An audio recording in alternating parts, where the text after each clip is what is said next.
সুপ্রিয় দর্শক মণ্ডলী, এখন আপনারা দেখবেন প্রামাণ্য অনুষ্ঠান ডিজিটাল বাংলাদেশ। গ্রন্থনা মামুনুর রশিদ, উপস্থাপনা মুস্তফা জব্বার। অনুষ্ঠানটি প্রযোজনা করেছেন মোহাম্মদ নাসির উদ্দিন।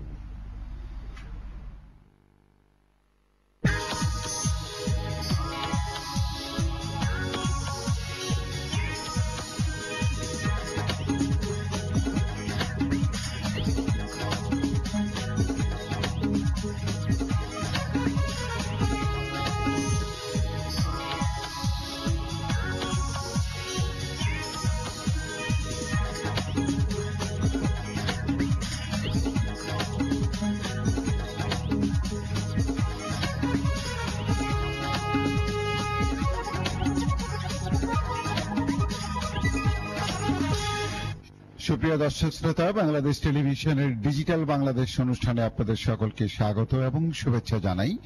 আপনারা যারা নিয়মিত আমাদের এই অনুষ্ঠান দেখেন তারা জানেন যে আমরা ডিজিটাল বাংলাদেশের চ্যালেঞ্জ, সম্ভাবনা, সফলতা এর সামগ্রিক বিষয়গুলো নিয়ে এই কথাবার্তা বলি।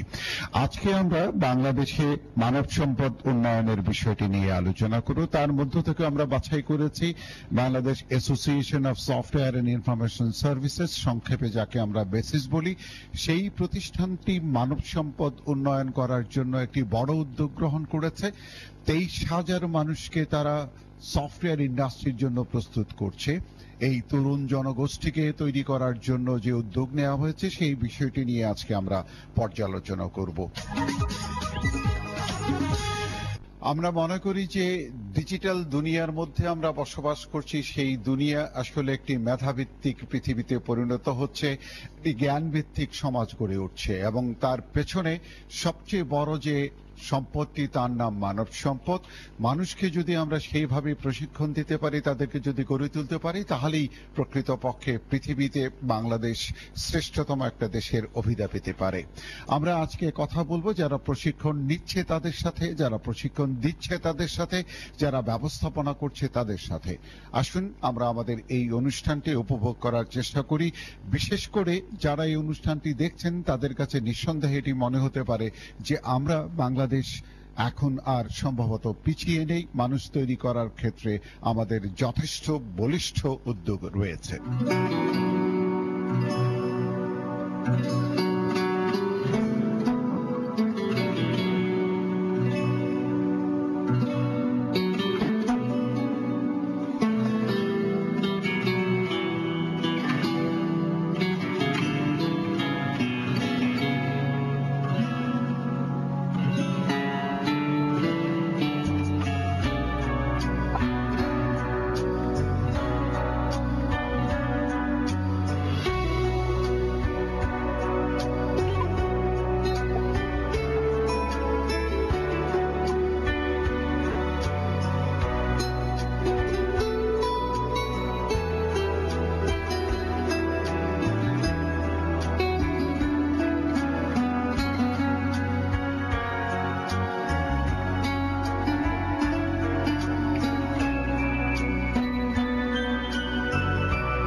বাংলাদেশের তথ্য প্রযুক্তি বিকাশের ক্ষেত্রে বেসিস অথবা Bangladesh Association of Software and Information Services, এই সংগঠনটির ভূমিকা অত্যন্ত গুরুত্বপূর্ণ।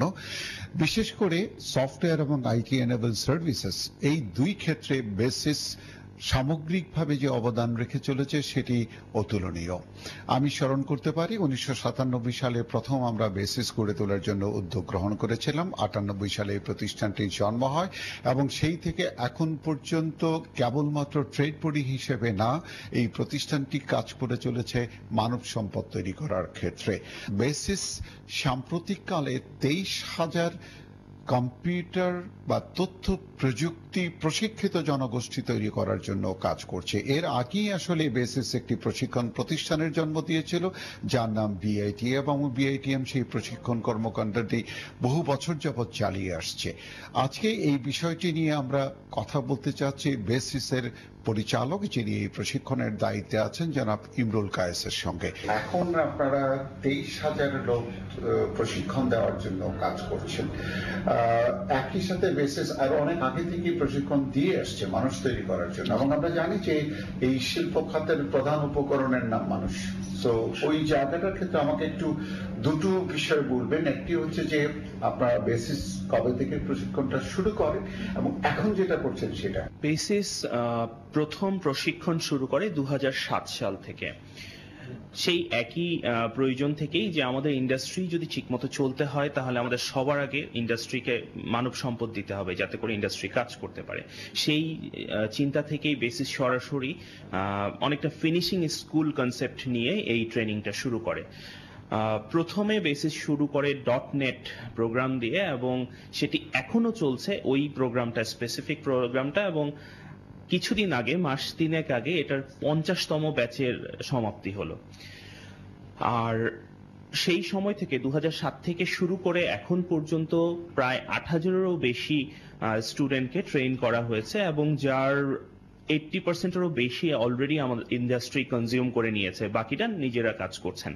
বেসিস ট্রেনিংগুলোর উপর সবচেয়ে বেশি ফোকাস করেছে সেগুলো হলো আমাদের ইন্ডাস্ট্রি ডিমান্ড যেখানে বেশি। কারণ আমরা যেটা দেখেছি সেটা হলো ইউনিভার্সিটিগুলো থেকে যে ছেলে মেয়ে আসছে তাদের তাত্ত্বিক জ্ঞানটা খুব ভালোই আছে, কিন্তু আমাদের যেটা দরকার, ইন্ডাস্ট্রি যেটা দরকার, সেটা ওই জায়গাটাই রেডি নেই। So .NET, PHP, graphics design, then mid level ম্যানেজমেন্টের কিছু ইমপ্রুভমেন্টের ট্রেনিং, এই ধরনের ট্রেনিংগুলো নিয়েই বেসিস সবচেয়ে বেশি কাজ করে আসছিল।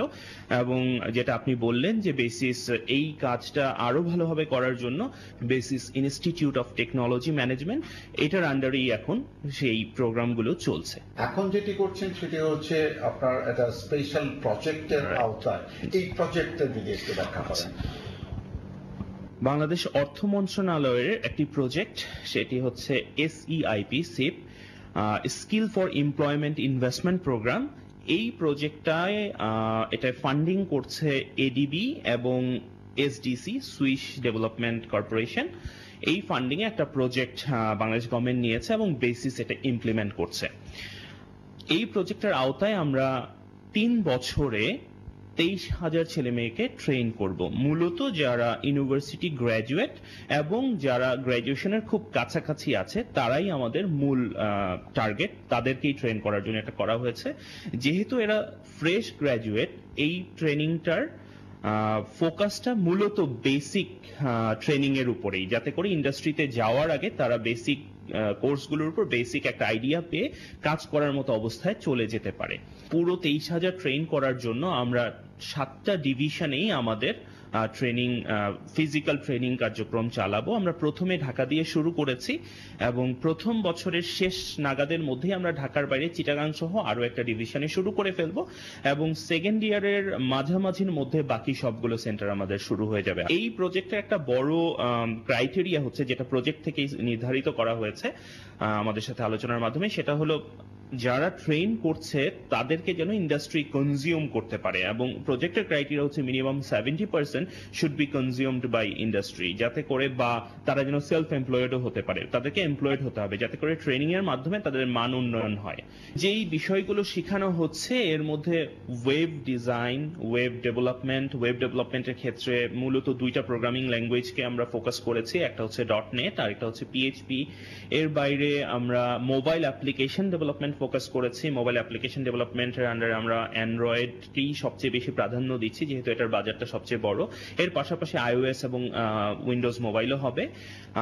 এর পরে থাকছে আমাদের কিছু সেলস ফোর্স রেডি করার জন্য IT সেলস এর ট্রেনিং আছে, কাস্টমার সাপোর্ট এন্ড সার্ভিসের ট্রেনিং আছে, IT টেকনিক্যাল সাপোর্টেরও ট্রেনিং আছে, এবং এখনকার সময় আরেকটা জিনিস যেটা খুব জনপ্রিয় বা যেটার ডিমান্ড অনেক বেশি, দ্যাট ইজ সার্ভার ম্যানেজমেন্ট এবং ক্লাউড এনভায়রনমেন্টে কাজ করা। সো ওই জিনিসটাও আমরা রেখেছি আমাদের ইয়াতে কোর্স কারিকুলামে। দেন প্র্যাকটিক্যাল SEO, মানে ওয়েব বেসড যেই বিজনেসটা আছে, SEO, internet marketing, digital marketing, এই কোর্সগুলো আছে।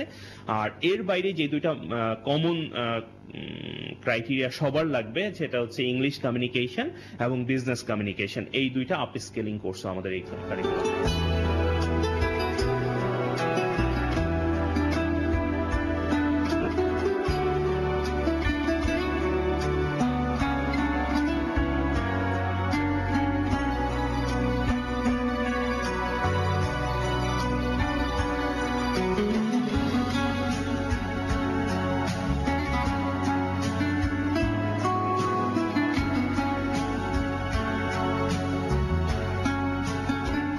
আমরা বিআইটিএম এর একটি প্রশিক্ষণ ল্যাবে আছি এবং এখানে একটি গুরুত্বপূর্ণ বিষয়ের প্রশিক্ষণ দেওয়া হচ্ছে।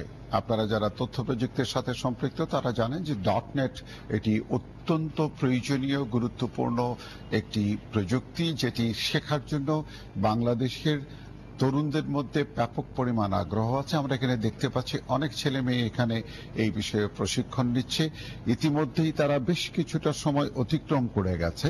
আমরা যতদূর জেনেছি প্রধানত তারা কম্পিউটার গ্র্যাজুয়েশন পড়ছে অথবা পড়া শেষ করছে, এবং বাংলাদেশের প্রোগ্রামিং জগতে যদি কোনো কিছু করার প্রয়োজন হয় তাহলে .NET খুবই প্রয়োজনীয় একটি বিষয়।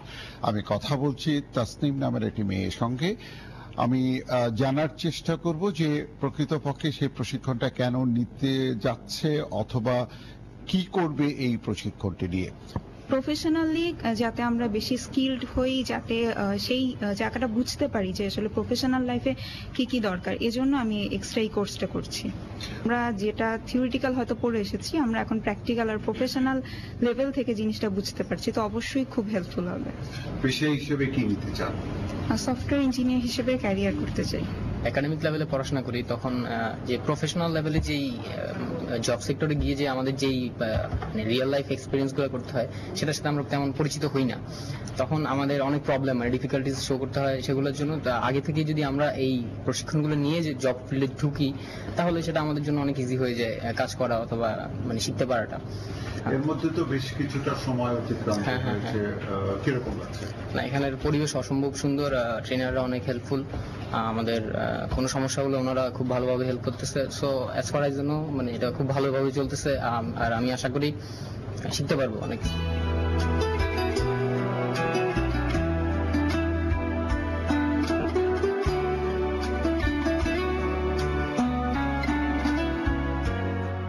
এক সময়ে বাংলাদেশের মানুষ বাংলাদেশের তথ্য প্রযুক্তি খাতে প্রশিক্ষণ দিতে পারে এই ধারণাটি কাজ করত না।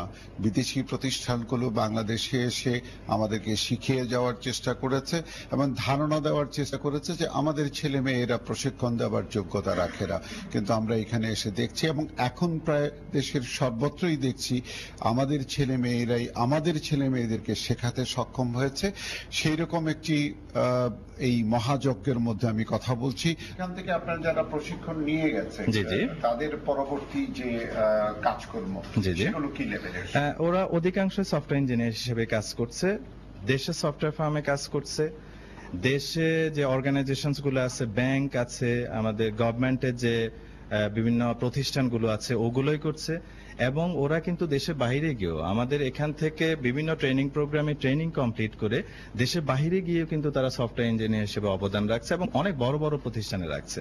তো এটা দ্বারা কিন্তু খুব ক্লিয়ারলি বোঝা যাচ্ছে যে আমাদের দেশের যে প্রোগ্রামাররা তৈরি হচ্ছে তারা কিন্তু বিশ্বমানের, এবং বাংলাদেশের সফটওয়্যার ফার্মে তারা যে কাজগুলো করছে, সেই যে প্রোডাক্টগুলো তারা তৈরি করছে ওগুলা কিন্তু বিশ্বমানের, ওগুলা কিন্তু আমাদের দেশের বাইরে যাচ্ছে এবং বাইরে কিন্তু ওগুলা ইউজাররা ইউজ করছে। তো সেই দিক থেকে বললে আমি তো বলবো যে দেশের আমাদের ডেভেলপার সেই পর্যায়ে গিয়েছে বিধায় কিন্তু আজকে আমরা ওদেরকে দিয়ে সেই টাইপের প্রোডাক্ট তৈরি করতে পারছি। আমাদের প্রধান লেখাপড়ার মাধ্যমটা অন্তত ইন্টারমিডিয়েট লেভেল পর্যন্ত বাংলায় বেশিরভাগ ছেলে মেয়ে বাংলায় লেখাপড়া করে উচ্চশিক্ষা গ্রহণ করতে আসে। এই যে প্রশিক্ষণ নিতে এসে আপনি নিশ্চয়ই বেশি সংখ্যক ছেলে মেয়েকে বাংলা মাধ্যমে পড়াশোনা করে এসে দেয়। আমরা প্রায়ই বলে থাকি ইংরেজি না জানলে কিছু করা যাবে না, আপনার কি মনে হয়? না, এইটার সাথে আমি একমত না। প্রথম হলো ইংরেজি জানতে হবে, সেটা হয়তো আলাদা ব্যাপার, কিন্তু এখন পর্যন্ত বাংলাতে বলে এবং যেহেতু ওনার মিডিয়াম বাংলাতে ছিল সেখানে কিন্তু একজন ট্রেনি অথবা শিক্ষক এবং ছাত্রছাত্রীর বুঝানো এবং বুঝিয়ে দেওয়ার ব্যাপারটুকু সবচেয়ে বেশি ভালোভাবে এক্সপ্লেইন করা যায়, বোঝানো যায়। এটা কিন্তু ইংলিশে হলে কিন্তু ওইভাবে করা যেত না।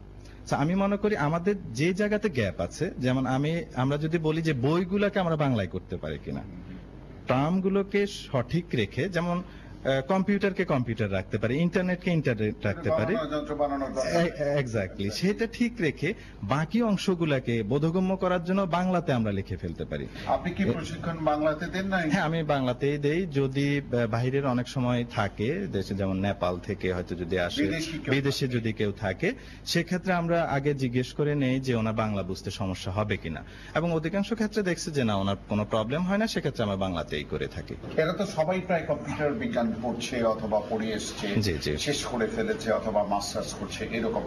এদের কি অবস্থাটা? প্রথম হলো ট্রেনিং এর শুরুতে আসলে আমাদের একটা এক্সপেকটেশন থাকে যে কেমন থাকা উচিত। তো যেহেতু এই ট্রেনিং প্রোগ্রামে ওনারা এনরোল করার আগে ওনারা কিন্তু একটা ফিল্ট্রেশন প্রসেসের মধ্যে দিয়ে এসছেন, ওনারা রিটেন টেস্ট দিয়েছেন, ভাইবা দিয়েছেন, এবং সেটার মাধ্যমে কিন্তু ওনাদেরকে নেওয়া। সো যদি এই ব্যাচ অথবা প্যারালালি যে ব্যাচগুলো চলছে সেই ব্যাচগুলোতে কিন্তু আমরা আমাদের এক্সপেকটেশন অনুযায়ী কিন্তু আমরা ওনাদের পজিশনটা পাচ্ছি। মানে বাছাইটা আগে হয়েছে, আগে কোয়ালিটি জি স্কুলগুলো আপনারা পাচ্ছেন, সেই মানটা পাচ্ছেন আপনি প্রশিক্ষণ? জি, আমরা সেটা পাচ্ছি। যে গ্যাপটুকু সেটা হলো যেটার জন্য মূলত আসলে ট্রেনিং প্রোগ্রাম, সেটা হলো গ্রাজুয়েশন কমপ্লিট করার পরে আর জব করতে যাওয়ার সময় যে প্রিপারেশন, এখানে গ্যাপ আছে। এটা দুনিয়ার সব জায়গায় আছে। এই প্রশিক্ষণ এই গ্যাপটা কভার করবে? আমরা সেটাই চেষ্টা করছি, এবং এক্স্যাক্টলি এই প্রশিক্ষণগুলো, এই প্রোগ্রামের যে এসিআইপি প্রজেক্ট, এই প্রজেক্টের ইভেন বিআইটিএম এর অন্যান্য যে কোর্সগুলো চলে, সেই কোর্সগুলোর মেইন ফোকাস থাকে যে ওনারা এই কোর্সটা কমপ্লিট করে এই রিলেভেন্ট জবে জয়েন করবেন, সেই পর্যায়ে নিয়ে যায়, যেটা বলা হচ্ছে ফিনিশিং স্কুল কনসেপ্ট। অর্থাৎ একাডেমিক্যালি উনি অনেক কিছু শিখছেন যেটা বিচ্ছিন্ন, ডিসকানেক্টেড। এই ট্রেনিংগুলো সে কানেক্টিভিটি দিচ্ছে, সে ওনার কনসেপ্টগুলোকে ব্রিজ করে দিচ্ছে, অ্যাব্রিজ করে দিচ্ছে, এবং ইন্ডাস্ট্রির জন্য রেডি করে দিচ্ছে। আমাদের একদম ক্লিয়ার টার্গেট কিন্তু এটাই। পার্টিকুলারলি আমাদের দেশের জনসংখ্যার অর্ধেকের মতো মেয়ে এবং আমাদের শিক্ষার্থীদের মধ্যে মেয়ে সংখ্যা বেশি, ওরা কি এই পেশা নিতে গিয়ে কোনো সমস্যায় পড়বে? আপনার কি মনে হয়? না, কোনো সমস্যায় পড়বে না। এখন অধিকাংশই নারীরা অনেক জব লেভেলে আসতেছে, সব পজিশন এখানে আসতেছে, এখানে কোনো সমস্যা আমি ফিল করি নাই। বাংলাদেশের তথ্য প্রযুক্তির সম্ভাবনাটাকে আপনি কিভাবে দেখেন? অনেক ব্রাইট ফিউচার হিসেবে দেখি, এবং আশা করি আমরা অনেক কিছু করব ভবিষ্যতে, বাংলাদেশটাকে অনেক আগে নিয়ে যাবো শুধু তথ্য প্রযুক্তি দিয়ে। আপনি তো এমনিতে 4 বছর পড়াশোনা করেছেন কম্পিউটার বিজ্ঞানে, তারপর আবার প্রশিক্ষণের প্রয়োজন হলো কেন? আসলে কম্পিউটারটা হিউজ একটা ব্যাপার, মানে বিশাল একটা ইন্ডাস্ট্রি। এটা তো আসলে মানে এটার কোনো শেষ নেই, অনেক বড় একটা ইন্ডাস্ট্রি। তো আমাদের ইন্টারনেট মার্কেটিং এর যেমন বিভিন্ন সেক্টর আছে, সেই একটা সেক্টরের মধ্যে আছে অ্যাফিলিয়েট মার্কেটিং। তো অ্যাফিলিয়েট মার্কেটিং তো একটা পার্ট ইন্টারনেট মার্কেটিং এর। এরপর তো অনেকগুলো পার্ট আছে। কম্পিউটার ডিপ্লোমা কমপ্লিট করার পর তো সবগুলো তো এগুলো কমপ্লিট করা হয় না। বেশ কিছুদিন হয়ে গেছে প্রশিক্ষণ নিচ্ছেন, আপনার এই প্রশিক্ষণটিকে কেমন মনে হচ্ছে? খুবই ধন্যবাদ জানাচ্ছি বেসিসকে এবং বিআইটিএম কে এবং বাংলাদেশ গভর্নমেন্টকে খুবই ধন্যবাদ জানাচ্ছি এই কারণে যে আসলে তারা এরকম একটা অপরচুনিটি করে দিয়েছে আমাদেরকে। এটা খুব দরকার ছিল, কারণ আমরা যারা এখন বুঝতে পারছিলাম না যে আসলে এরপরে আমরা কোন স্টেজে কিভাবে কাজ করব। বেসিসের বিআইটিএম এর এরকম একটা উদ্যোগের কারণে, এসিআইপি এর কারণে আমরা আজকে বুঝতে পারছি যে না, আমাদের আসলে এর পরের স্টেজটা কি হওয়া উচিত। প্রথমে আমার ইচ্ছা আছে ব্যক্তিগতভাবে স্টার্ট করার জন্য, এবং পরবর্তীতে এটাকে আমি প্রাতিষ্ঠানিক পর্যায়ে নিয়ে যাওয়ার জন্য আমার চিন্তা ভাবনা আছে, কারণ এটা আসলে একটা টিম ওয়াইজ কাজ। আমি যখন এটা এখন জেনে গেছি, শিখে গেছি, বুঝে গেছি, তখন আমার এখানে বেশ কিছু মেম্বার এখানে আমার নিয়ে কাজ করতে হবে টিম ওয়াইজ, এবং তাদের কর্মসংস্থান করার ইচ্ছা আছে আমার।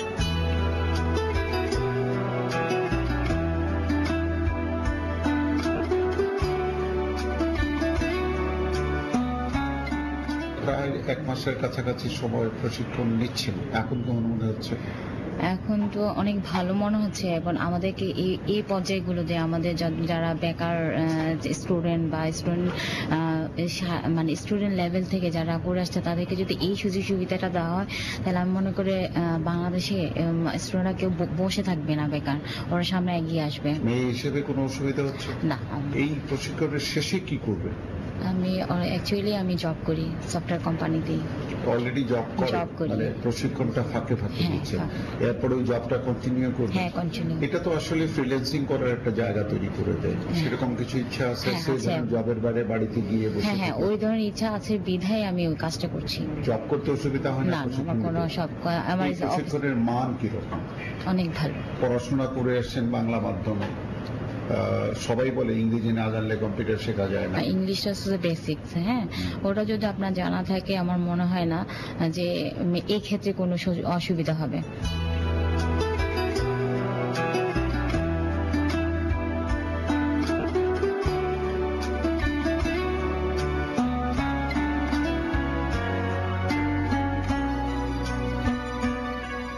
প্রিয় দর্শক শ্রোতা, আপনারা জানেন আমরা আজকে বেসিসের BITM এ প্রদত্ত প্রশিক্ষণগুলো নিয়ে কথাবার্তা বলছি এবং এরই মধ্যে আমরা .NET-এর প্রশিক্ষণ বিষয়টি আপনাদের সামনে উপস্থাপন করছি। এখন আমরা আরেকটি প্রশিক্ষণ ল্যাবে এসেছি এবং এখানে জানতে চাই আসলে এখানে কি প্রশিক্ষণ দেওয়া হচ্ছে, কেন দেওয়া হচ্ছে, অথবা এগুলো থেকে আমরা আউটপুট কি হিসেবে পাবো। আমরা কথা বলছি এই ল্যাবটিতে যিনি প্রশিক্ষণ দিচ্ছেন তার সাথে। কি নাম আপনার? জি, আমার নাম মাহমুদুল আলম মিথুন। ওকে, আপনি এমনিতে কতদিন যাবত এখানে প্রশিক্ষক হিসেবে আছেন? Maybe 8 months. ওকে, 8 মাস ধরে। কি শেখাচ্ছেন এখানে? মেইনলি এই ল্যাবটিতে অ্যাফিলিয়েট এন্ড ই-কমার্স মার্কেটিংটা শেখানো হচ্ছে। অ্যাফিলিয়েট মার্কেটিং মেইনলি মিন করা হচ্ছে হলো যে আরেকজনের প্রোডাক্টকে আমি মার্কেটিং করে সেটা একটা পার্সেন্টেজ আমি নিচ্ছি, এটাকে অ্যাফিলিয়েট মার্কেটিং বলা হচ্ছে। এবং ই কমার্সটা হচ্ছে হলো বিভিন্ন ওয়েবসাইটের থ্রুতে আমার যদি কোনো প্রোডাক্ট থাকে বা আমার স্টুডেন্টদের যদি কোনো প্রোডাক্ট থাকে, তারা যদি সেটা প্রমোট করতে চায় এবং সেটা যদি সেল ইনক্রিজ করতে চায়, সেক্ষেত্রে এটা ই কমার্সের থ্রুতে করা হচ্ছে। কতদিনের প্রশিক্ষণ এটা? এটা 2 মান্থস। 2 মান্থস। কতদিন হয়েছে এর মধ্যে? এটা অলমোস্ট 1 মান্থ হয়ে গেছে। এই যে এখানে যারা প্রশিক্ষণ নিতে এসছে ওরা কি সব কম্পিউটার গ্রাজুয়েট? সবাই কম্পিউটার গ্রাজুয়েট না, অনেকে অনেক ইয়ে থেকে। কম্পিউটার গ্রাজুয়েট ছাড়া অন্যদের পক্ষে এই প্রশিক্ষণ নেওয়া? জি জি, নেওয়া সম্ভব অবশ্যই। এটা খুব ওই রকম প্রোগ্রামিং এর মতন কারিগরি কিছু না। না, যেহেতু এটা মার্কেটিং এন্ডে, যদি কারো নরমাল একটু মার্কেটিং এর আইডিয়াও যদি থাকে দেন ইট ইজ পসিবল। আমাদের এই ছেলে মেয়েরা কি রকম করছে? অবশ্যই এক্সট্রাঅর্ডিনারি, অনেক ভালো পারফরম্যান্স আমাদের। আমি প্রত্যাশা করতে পারি যে এরা তাদের নিজেদের ক্যারিয়ার গড়ে তুলতে পারবে এই প্রশিক্ষণ। জি অবশ্যই, অবশ্যই ইনশাআল্লাহ। ওভারঅল বাংলাদেশে এই যে আমরা মানুষ তৈরি করছি, এই মানুষগুলোর ভবিষ্যৎ সম্পর্কে আপনার বক্তব্য কি? আমি যদি এই ট্রেনিং গুলোর কথা বলতে যাই, এগুলোর যদি ভবিষ্যতের কথা যদি বলতে যাই, তাহলে অলরেডি আমরা ট্রেন্ডিং পজিশনে আছি ওয়ার্ল্ড ওয়াইড। এবং এই ট্রেনিংটা যদি একবার কমপ্লিট হয়ে যায় এবং যারা বের হচ্ছে অলরেডি, তাদের মার্কেটিং যদি আমি বলি যে তাদের ইন্ডাস্ট্রিটা ওয়ার্ল্ড ওয়াইডও অনেক রিচ এবং আমাদের লোকালিও অনেক রিচ।